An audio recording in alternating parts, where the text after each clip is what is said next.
Então a nossa aula de hoje é Jonas, o missionário, coração, quebrantamento e missão.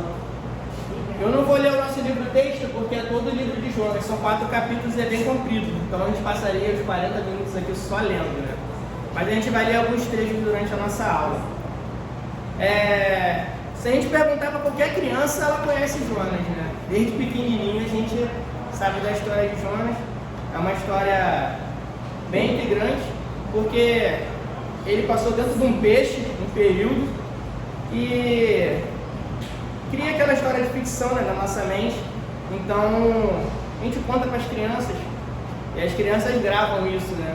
Chegar lá esse dia a gente estava andando de carro, aí eu falei Jonas, dentro do carro com a Paula, a Laís perguntou, o que foi engolido pelo peixe? Então a gente vê que é uma coisa bem fácil de memorizar. Pra gente não é diferente, então a gente já viu várias vezes essa lição, mas a gente vai trazer alguns pontos novos, pelo menos para mim. Pontos de vista que eu não tinha e que a revistinha avivou ali e trouxe bastante a minha memória. São coisas assim que a gente não observa, né, lendo sozinho, mas num estudo minucioso como a gente faz aqui, a gente conhece bem. O livro, ele conta a história de um missionário que cuidadosamente ele foi ordenado por Deus, ainda na antiga aliança, para ir pregar para um povo que não conhecia Deus. Então ele tinha que ir ali pregar sobre Deus. Ele era um missionário que enfrentou medo, raiva, revolta, mas foi alcançado pela graça abundante do Senhor. E qual a relação de Jonas e Nínive? Jonas era filho do profeta Amitai, viveu sob o terror da invasão assíria. E quando os assírios invadiam, eles buscavam matar o rei, a família do rei, destruir a igreja, a casa do Senhor, matar os profetas e sua família. A gente não tem noção do que é viver em guerra, mas a gente vive no Rio de Janeiro. Então a gente tem um pouquinho medo de sair na rua. Não tanto quanto uma guerra, mas a gente sabe o que é esse medo, de você sair e ser assaltado. Lá era pior, era a morte. Ele não ia ser assaltado, ele não ia perder o celular igual a gente sai. Quando a gente sai, esconde o celular, tem aquele medo de sair à rua, tem aquele medo de ficar tranquilo, sentado no portão como as pessoas antigas faziam, conversando. Hoje a gente não tem mais essa liberdade, né? A gente já vive nesse quase que uma guerra, só uma guerra civil no Rio de Janeiro. Então ele passava por isso naquele momento. Ele, como filho de profeta, ele era um dos alvos desses dos assírios. Então ele foi crescendo no meio daquele medo de a hora que a Síria invadisse ele morrer. Então nisso foi criando nele esse trauma. E por que eles buscavam destruir a igreja? Porque o Deus de Israel era forte. Então eles sabiam que a fé do povo de Israel na igreja tornava aquele povo forte. E com muito menos pessoas, eles ganharam várias guerras. Então eles também tinham medo desse Deus de Israel, desse povo. Então eles buscavam invadir, matar o rei, destruir a casa de Deus e matar os profetas. Aí Deus falou para ele lá, vamos ler aí, Jonas 1, versículo 2.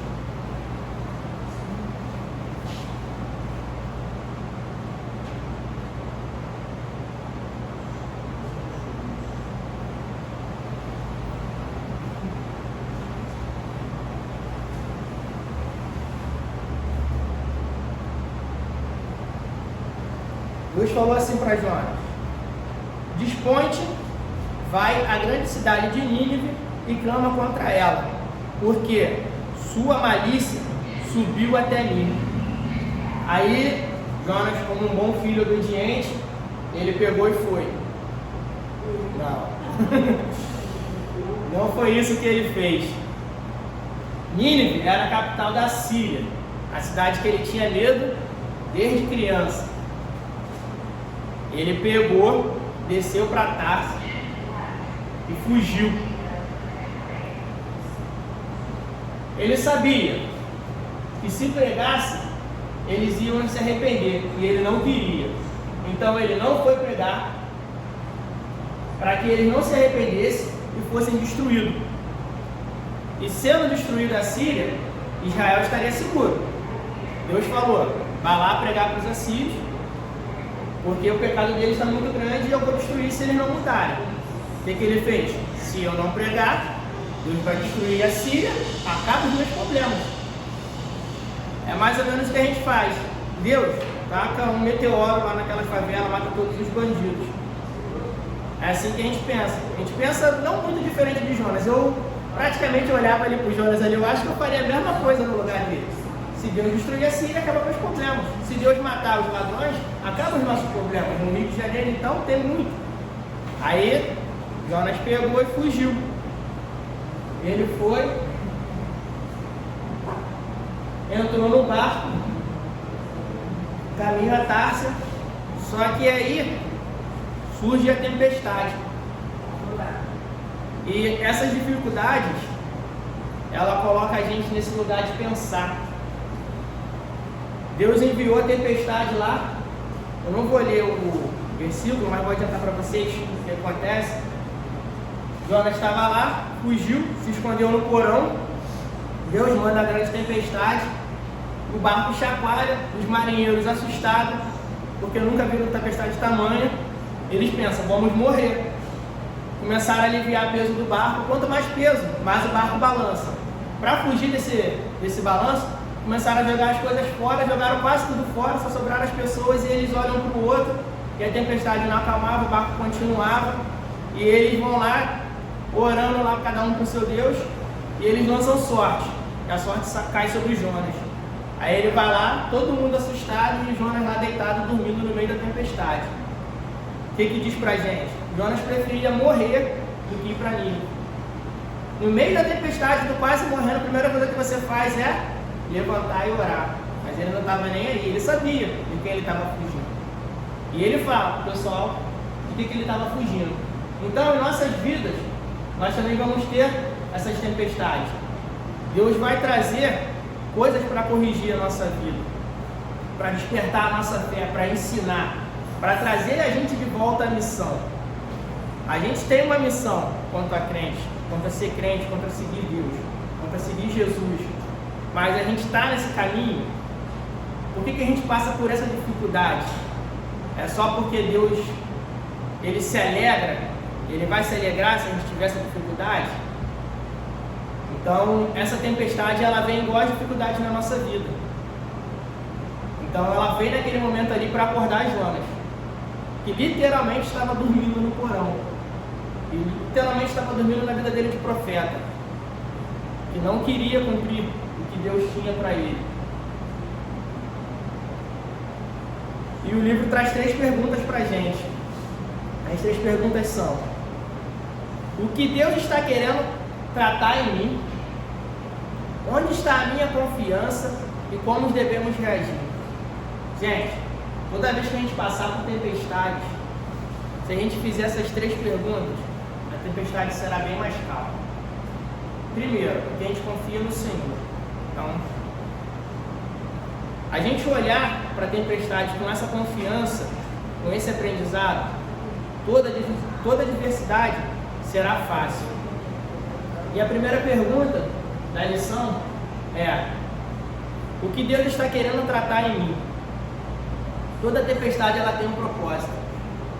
Deus, Ele não vai fazer você sofrer porque Ele tem prazer em ver você sofrer. Você não vai passar por nenhuma dificuldade, nenhuma doença, nenhum sacrifício à toa. Tudo tem um propósito. Davi enfrentou o leão, enfrentou o urso para conseguir matar o gigante. Ele não dormiu e acordou forte. A gente, no caso, passa por desconfianças para a gente ter fé, para a gente aumentar a nossa fé. A gente passa por aquele momento de impaciência para a gente aumentar a nossa paciência.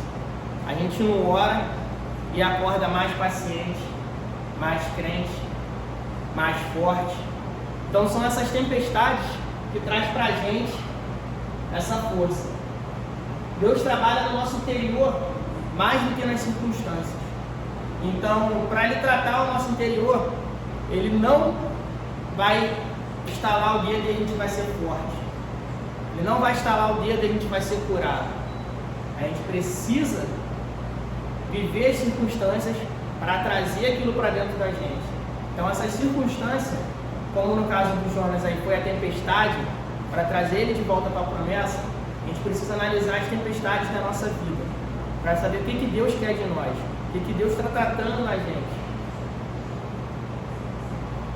Onde está a minha confiança? Confiamos muitas vezes em amarras humanas. Ele usa palavras amarras aqui, né? Porque o barco, quando está navegando e começa a tempestade, a primeira coisa que a gente faz é jogar as amarras ao mar. Amarras são âncoras.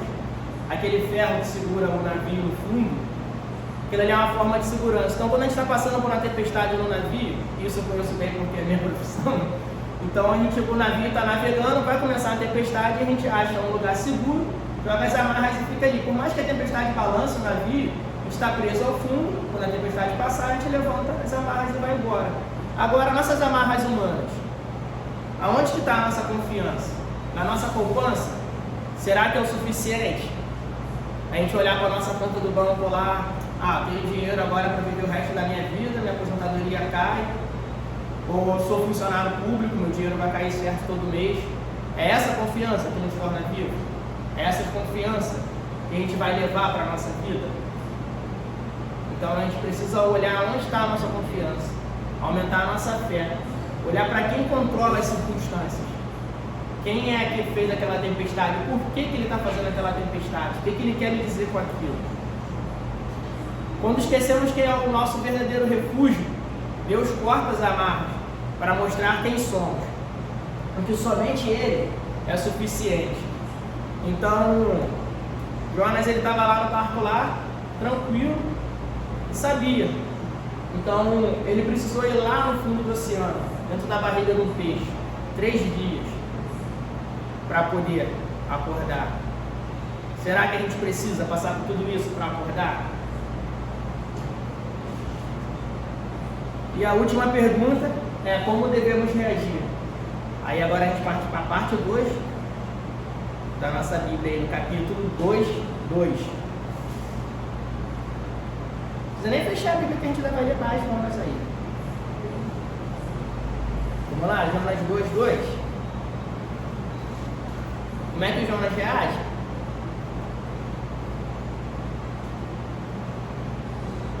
Ele disse: na minha angústia clamarei ao Senhor, e Ele me respondeu. Do ventre do abismo gritei, e tu me ouviste a voz. Então Jonas sabia a quem ele deveria e como ele deveria reagir, a quem ele deveria buscar socorro, quem poderia socorrer. É necessário chegar no fundo do poço para a gente procurar a Deus, mas é nessas horas que a gente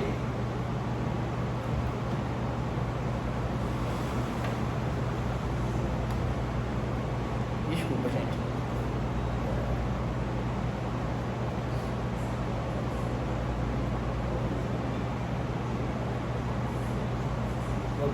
Então é nessas horas que a gente busca mais a Deus, né? Às vezes a gente está passando ali pelo sufoco, tá o irmãozinho querendo dar ajuda, tá as pessoas orando por nós, mas a gente não quer abrir os olhos. Então é necessário chegar lá no fundo do poço, igual o Jonas, lá dentro do peixe, 3 dias, para reconhecer quem realmente era de verdade. E a lição que o Jonas traz com essa lição para a gente, com essa oração, é que a oração ela nos traz descanso, espera e confiança.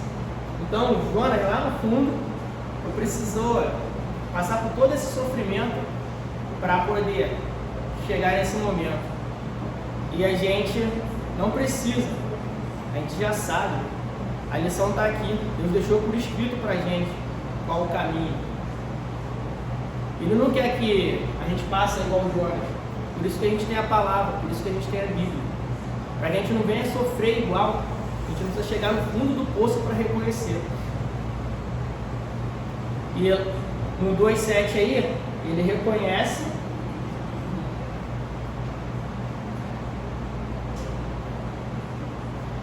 ele fala assim: quando dentro de mim desfalecia a minha alma, eu me lembrei do Senhor e subi a ti a minha oração no teu santo templo. Então, desde o início, ele sabia quem era que controlava tudo, ele sabia qual era o caminho da salvação, ele sabia quem recorrer, mas ele precisou ser chacoalhado, jogado no mar, ser engolido por um peixe para buscar o Senhor, para seguir o caminho que Deus queria para ele. E muitas das vezes a gente é assim, porque não é o caminho que a gente quer, a gente não escuta Deus, não segue a palavra, faz a nossa vontade, o nosso desejo. Então a gente não tem que olhar para a nossa vontade, para o nosso coração. É o Senhor, o que o Senhor quer de mim. E com a voz de agradecimento, eu te oferecerei sacrifício, e o que votei, pagarei. Jonas, né, como sacerdote, ele fez o voto, né, para ser profeta. E será que como profeta ele estava cumprindo a sua palavra, o seu voto? Um coração quebrantado. Mesmo sem saber do destino, Jonas expressa gratidão a Deus no meio da sua aflição. E ele decide que, se tiver uma nova chance, ele oferecerá sacrifício em agradecimento. Como eu falei para vocês, né, o voto a qual Jonas se refere ali pode ser o seu voto de compromisso de profeta. Ele fala, o voto fala lá, quando ele estava lá sendo profeta: falar o que Deus ordena e ir aonde Deus enviar. Será que ele estava fazendo isso naquele momento ali? Ele estava falando o que Deus ordenou? Ele estava onde Deus ordenou ele ir? Não, né? Ele fugiu. Ele estava indo para um outro caminho. Ele estava cumprindo com os seus votos, mas naquele momento de angústia ali, ele lembra dos seus votos. E ele fala: ir aonde Deus enviar. Então, Jonas deixa de fugir e encontra o seu caminho.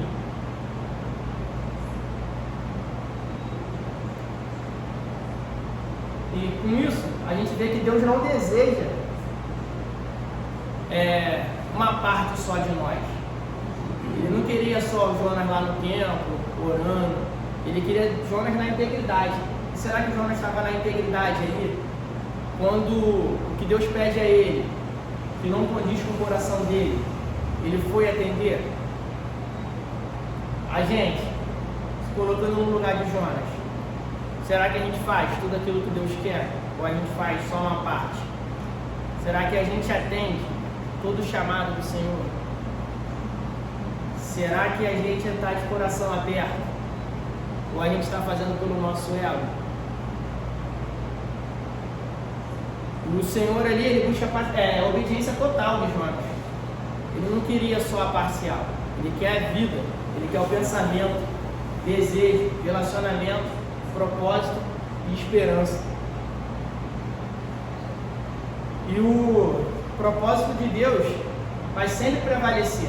Não adianta a gente tentar pensar que vai conseguir fugir dos planos de Deus. Jonas, ele foi lá, se escondeu, fugiu, entrou no barco, caminho totalmente oposto. Deus foi lá, chacoalhou o barco. Estou repetindo bastante para ficar gravado na nossa mente, tá? Não estou sendo redundante por acaso. É porque a maldição tocou muito em mim. Então, será que a gente está fazendo o propósito de Deus? Quantas vezes é necessário Deus chacoalhar a nossa vida para a gente estar no caminho certo? Então, ele estava cumprindo o que prevalecia. Deus ia mudar os planos porque ele fugiu. Deus chegou: não, Jonas fugiu, deixou de ir para Nínive, eu vou deixar de salvar a cidade, vou deixar de tratar ele. Não, os planos de Deus, eles são maiores do que qualquer coisa. Então ele vai cumprir o seu plano. Então, para isso, ele cria as circunstâncias. E essas circunstâncias são reveladas na nossa vida. Em qualquer nação, gente. Seja nação cristã, seja na China. Deus tem um plano para tudo. Para todos. E os planos deles é imutável. Não vai mudar. Nada vai atrapalhar o plano de Deus. Nada vai atrapalhar o plano da salvação. Como nada atrapalhou a redenção. Assim como tinha o plano da nossa redenção, e o pessoal achou que matando Jesus acabaria com o cristianismo, não acabou. Assim como perseguindo a igreja, a gente vai acabar com o cristianismo, não acabou. E não vai mudar. A gente já sabe qual é o final da história, está lá em Apocalipse. Os planos de Deus já foram revelados, não vai mudar. E não adianta a gente fugir, não adianta a gente não querer fazer. Se Deus tem um propósito para a gente, vai se cumprir. Aí a gente escolhe se a gente vai querer sofrer ou se a gente vai querer fazer por amor. Tem muita daquela frase que o pessoal usa, né? Ou na amor ou na dor. Então, tá aí, o plano de Deus ele vai se cumprir na nossa vida. Ele vai chegar lá. Agora, o caminho pode ser fácil ou difícil, de acordo com as nossas escolhas. Vamos lá? Jonas 4, 1 a 11. Vamos ler tudo não, tá?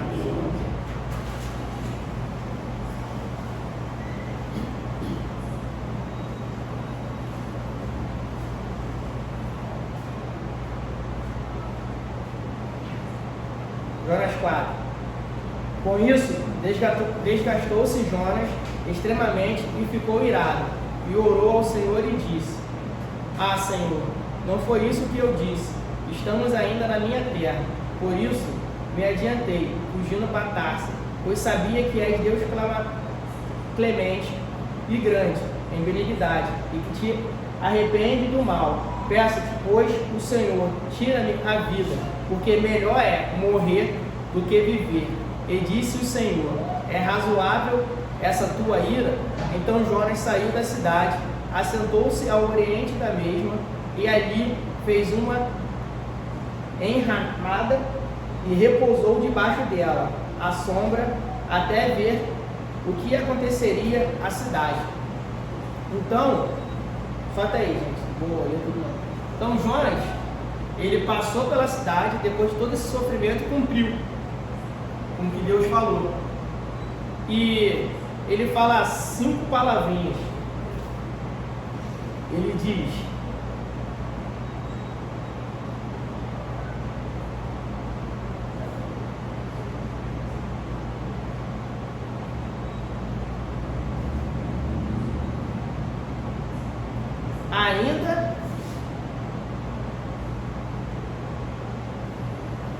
ainda em 40 dias Nínive será destruída, será subvertida. Ele, como profeta, tinha muito mais palavras para pregar ali, né? Para converter Nínive. Ele fala essas 5 palavras. Ainda em 40 dias Nínive será subvertida. Deus ele podia enviar qualquer profeta para lá. E com essas 5 palavras, ele salvou 120 mil pessoas. Ele passa pela cidade, sem querer estar ali, mas ele cumpre. Então, é igual quando a nossa mãe manda a gente fazer alguma coisa, e a gente chega lá e faz cheio de má vontade. Foi assim que ele fez. Quando a nossa mãe fala assim, vai lá arrumar o seu quarto, e a gente ia jogando tudo nos cantos, escondendo embaixo da cama, foi isso que Jonas fez. Ele passou pela cidade, gritando: ainda em 40 dias Nínive será subvertida, porque ele não queria de forma alguma aquela cidade salva. E o sermão dele, de 5 palavras, salva 120 mil pessoas. O rei se arrepende, o rei se veste em roupa de saco e dá ordem para que os seus servos servissem também os animais, e todo mundo na cidade se arrependeu. Então, Deus salva 120 mil pessoas. E Jonas, ele fica irado por causa disso. Porque era um povo mau, era um povo perverso. E ele Não gostou de forma alguma. Ele preferia morrer do que estar ali salvando aquele povo. Aí eu pensei, por que ele preferia morrer do que salvar aquele povo? Aí eu pensei e falei, cara, me colocando no lugar de Jonas ali, agora é meu pensamento, tá, gente? Não está na Bíblia esse não. Aí eu pensei, se ele salva o povo e o povo depois se arrepende e volta a fazer o mal, vai lá e mata o pessoal de Israel, o próprio povo dele ia contra ele, né? Então o próprio povo de Israel, pô, tu foi lá salvar o pessoal que agora tá atacando a gente? Então eu falei assim, cara, eu acho que no lugar do Jonas, eu não sei se eu faria a mesma coisa. E eu fico assim, tentando me colocar no lugar do personagem ali, para saber o que eu faria. Eu acho que eu não teria uma atitude muito diferente de Jonas. Mas agora, com o final da história, a gente está sabendo a história, a gente pensaria diferente. Pelo menos devemos pensar diferente. Devemos mudar o nosso pensamento. Porque o Jonas, ele não teve pena dos 120 mil. Jonas, ele ficou muito irado. E ele preferiu a morte. E ele fala isso para Deus. Sabendo quanto o Senhor é bom e o povo se arrepende, eu sabia que o Senhor ia salvar todos. E não era isso que eu queria. E era por isso que eu fugia do Senhor. Por isso que eu estava fugindo. E eu prefiro morrer do que ver ele salvo. Então ele está lá no deserto, se abriga lá no deserto e Deus cria. E Deus pergunta para ele, é razoável a tua ira?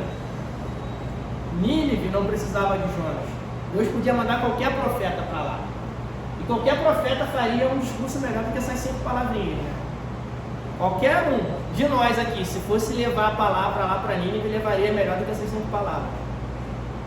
Se a gente chegar aqui agora, qualquer um de nós, vai lá e leva uma palavra de salvação pelo pecado deles, a gente teria muito mais palavras do que o Jonas teve. A gente falaria muito mais coisas. A gente falaria muito mais do amor de Deus. Porque Deus não queria só que Jonas trouxesse à tona ali o pecado do povo. Ele queria ser conhecido naquela cidade. Ele queria que Jonas falasse dele, do poder da sua salvação, de quem ele era de verdade. E Deus podia mandar qualquer outro profeta com muito mais boa vontade. Mas ele escolheu Jonas. Não só pela cidade, não só por Jonas. Porque Jonas também precisava ser tratado. Tinha uma ferida no coração de Jonas ali. Assim como a gente tem algo no nosso coração que a gente às vezes não enxerga, é necessário que alguém aponte pra gente aquela mania de ter tudo grande, de querer ser melhor, aquele ego inflado que a gente tem às vezes, aquela falta de perdão por algo antigo, algo da nossa criação, da nossa vivência. Então, a gente também tem esse pouquinho de Jonas dentro da gente que precisa ser tratado. E essas circunstâncias vão trazer à tona isso, essa reflexão. O que é necessário na nossa vida para a gente despertar para o nosso eu interior e ver o que a gente precisa ser tratado, onde a gente precisa ser curado, qual é a necessidade de Deus no nosso coração, o que a gente tem que mudar, aonde a gente tem que mudar, o que é preciso para isso. E Deus estava trazendo isso aí à vista de Jonas, mas mesmo assim Jonas não acordou, e Deus dá a última lição para a gente. Deus, ele cria uma planta, uma árvore, né, a qual o profeta descansa ali debaixo dela, e depois ele fere essa planta com verme e ela vem morrer. E nessa situação Jonas fala de novo. Acho que avancei demais, calma aí, antes disso. Deus usa essa situação inesperada para tocar nossas áreas do nosso coração.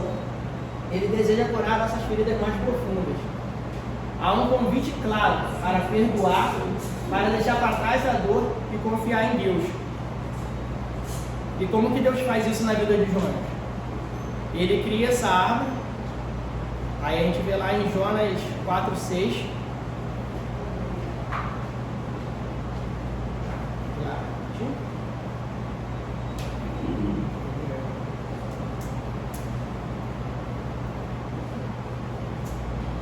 Então fez o Senhor Deus nascer uma planta que subiu por cima de Jonas, para que fizesse sombra à sua cabeça, a fim, pois, de livrar do seu desconforto. Jonas, pois, se alegrou em extremo por causa da planta. Mas Deus, no dia seguinte, ao subir da alva, enviou um verme, ao qual feriu a planta, e esta secou. Em nascendo o sol, Deus mandou um vento calmoso oriental, e o sol bateu na cabeça de Jonas, de maneira que desfalecia, pelo que pediu para si a morte, dizendo: melhor-me é morrer do que viver. Então perguntou Deus a Jonas: é razoável a tua ira por causa da planta? E ele respondeu: é razoável a minha ira até a morte. Tornou-me o Senhor: tens compaixão da planta, que não custou trabalho, a qual não fizeste crescer, que numa noite nasceu e numa noite pereceu. E não hei eu de ter compaixão da grande cidade de Nínive, em que há mais de 120 mil pessoas que não sabem discernir entre a mão direita e a mão esquerda, e também muitos animais. Então Jonas se alegrou da planta, mas se revoltou quando ela morreu. E Deus confrontou ele: você se compadece de uma planta e não teria compaixão de uma cidade inteira.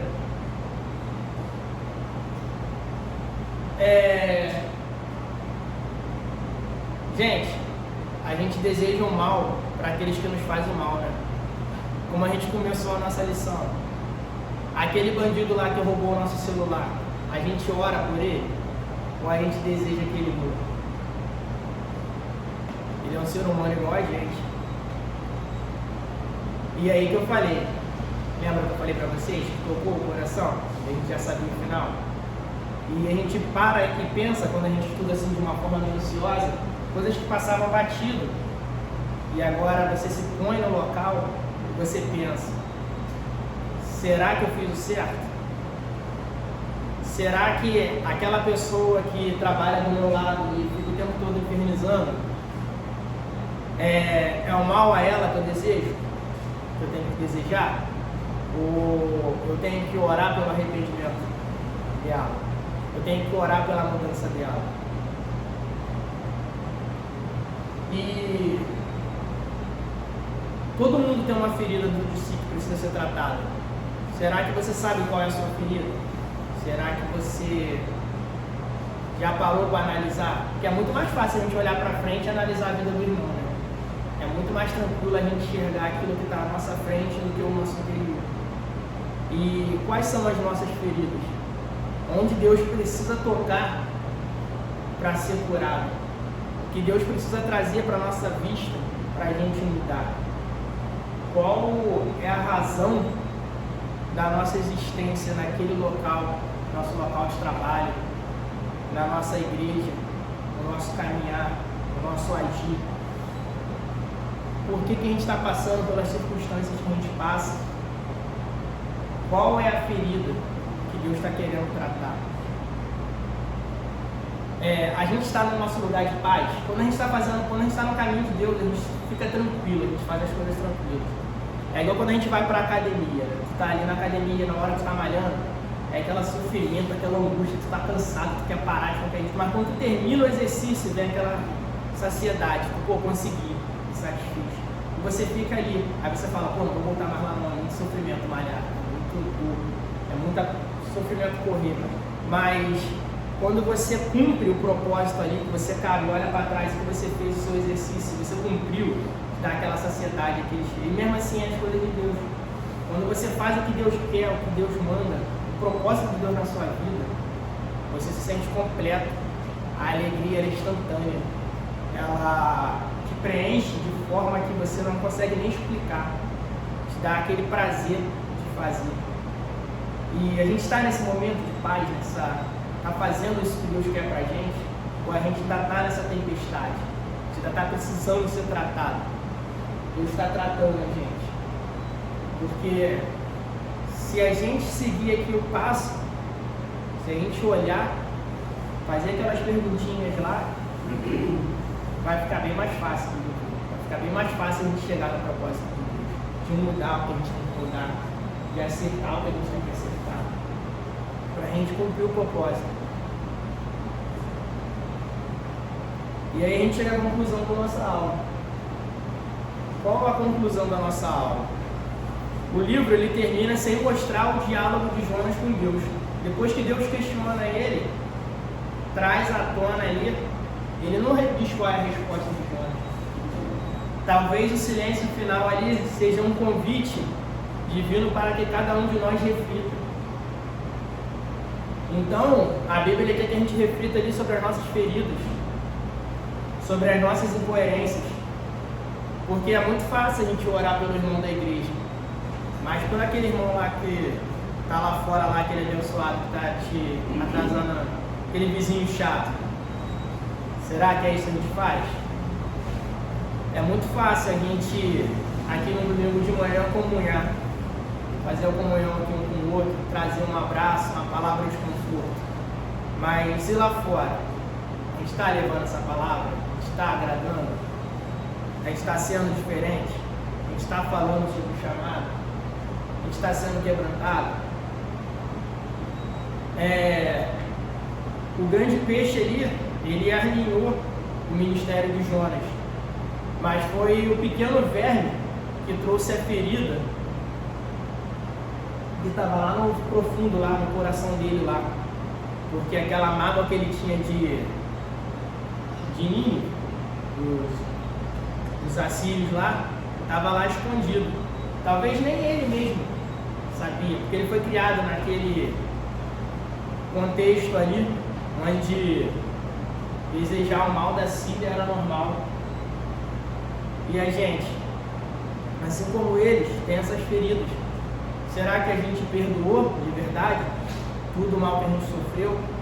Será que a gente traz no coração toda a bondade a qual Jesus pregou para a gente fazer? Será que a gente perdoa quando tem que perdoar?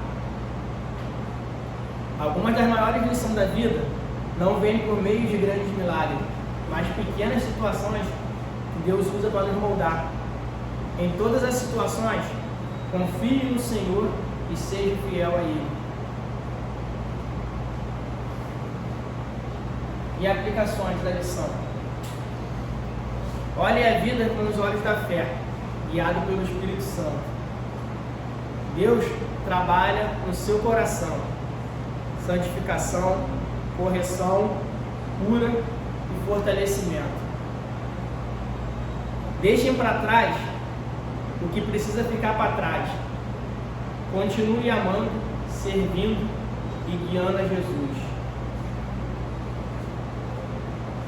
E o que a gente aprendeu ali é missão além de nós. Deus deseja ser conhecido entre todos os povos, assim como em Nínive, que possamos anunciar Cristo aos que ainda não conhecem. Essa é a missão, também está lá em Atos. Então, precisamos anunciar Cristo aonde a gente vai. E como eu gosto muito de falar, muitas das vezes lá fora, nós somos a única Bíblia que o pagão vai ler. A única Bíblia que ele vai pegar é a nossa vida. Então, qual é o testemunho de Cristo que a gente está dando? Qual é o Deus que a gente está apresentando para o mundo?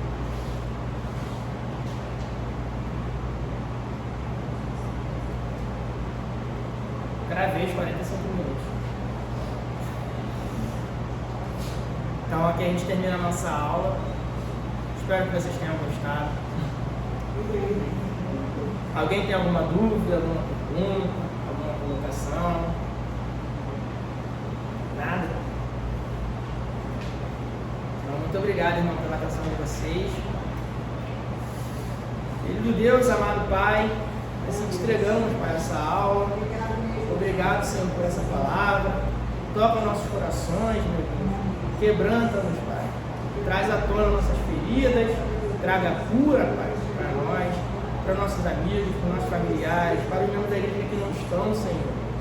Que o Senhor venha trabalhar, Pai, cada vez mais em nós, para que o povo reconheça quem é Ti, Pai, quem é Deus. O Deus que controla todas as coisas, Senhor. És Tu, o Todo-Poderoso, o Senhor das nações, o Senhor dos exércitos, e nada acontece sem a Tua permissão, Pai. Toca-nos, Pai, para cada vez mais seguir a Ti da forma correta, a qual o Senhor deseja. Assim te agradecemos em nome de Jesus. Amém.